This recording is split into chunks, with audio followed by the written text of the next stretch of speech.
Hey, what's up, Bible second hour class 2017? I don't know. This is your video summary presentation over Acts chapter 23 and 24. So this religious leader, Paul, is often oppressed by the Jews because they feel that Jesus did not die for their sins and he was not the Messiah, and so he's a blasphemer. So anyone who preaches his name is not telling the truth, and that's a big deal back then if you were lying about a religion, which is truly what the Jews thought. So he received a lot of persecution from them. So this Jewish council called the Sanhedrin was kind of persecuting Paul, even though they didn't exactly have the authority to do so.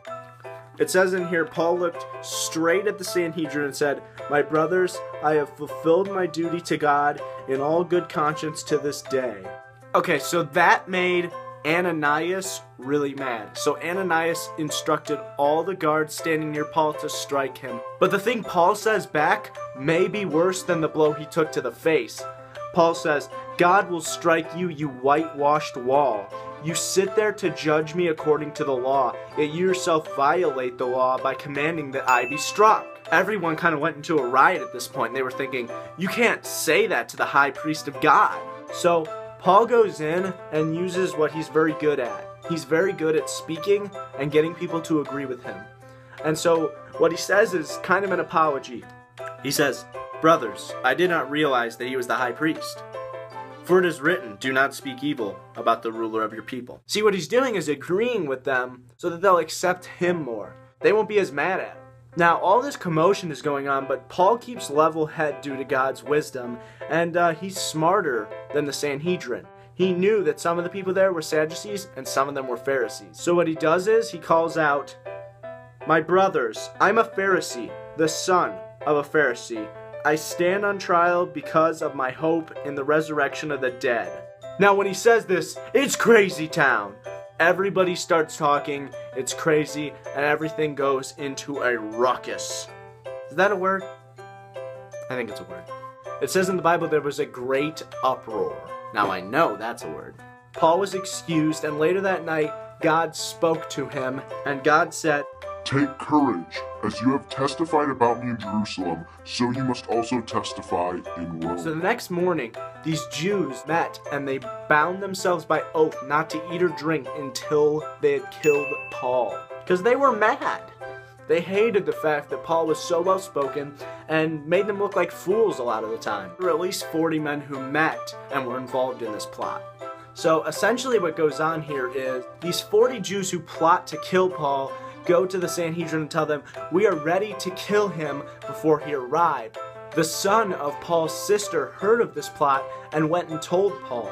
Paul then told a centurion to go tell the commander of this plot. So this commander agreed to send Paul up to the governor at this time to have this discussed with him, but essentially did a good thing and got Paul out of danger. And this is pretty much where chapter 24 starts. So this is about 5 days after the previous events that I just listed. The high priest Ananias went down to meet with Governor Felix, who Paul was sent to by the commander. He brought with him some of the elders and a lawyer named Tertullus. Is that how you say it? Tertullus presented his case for Felix. He said, "We have enjoyed a long period of peace under you, and your foresight has brought about reforms in this nation, everywhere and in every way." He basically just complimented the guy, hoping that this case would somehow pull out the win and get Paul killed. Why would he do this? He's a lawyer. He should know better. Because Paul did nothing wrong. He broke no Roman laws by doing these things. And so he knows the only way that he can win is if he convinces the governor that he's the better person than Paul.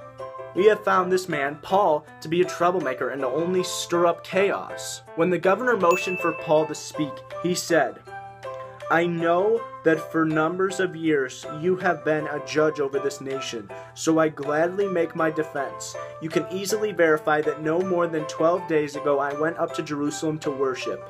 My accusers did not find me arguing with anyone at the temple, or stirring up a crowd in the synagogues or anywhere else in the city, and they cannot prove to you the charges they are now making against me. I did worship the God of our fathers as the follower of the way, which they call a sect. I believe everything that agrees with the law and that is written in the prophets, and I have the same hope in God as these men, that there will be resurrection of both the righteous and the wicked. So I strive always to keep my conscience clear before God and man. Felix was well acquainted with the way, meaning he believed in Jesus and his resurrection as well. He said, when Lysias, the commander, comes, he said, I will decide your case. He ordered the centurion to keep Paul under guard, but to give him some freedom and permit his friends to take care of his needs. However, a lot of pressure came in from the Jews to Felix, and he became fearful and left Paul in jail. He said, that's enough for now. 2 years passed, Paul was still in jail. The new governor was Porcius Festus. It says, but because Felix wanted to grant a favor to the Jews, he left Paul in prison. And that's the end of this summary, Bible 2. I hope it wasn't too boring, and I hope it was a little more creative than if I were to just stand up there and mumble a whole bunch, because there's a lot of editing done to this video, as you can probably see from the jump cuts and everything like that. Bye.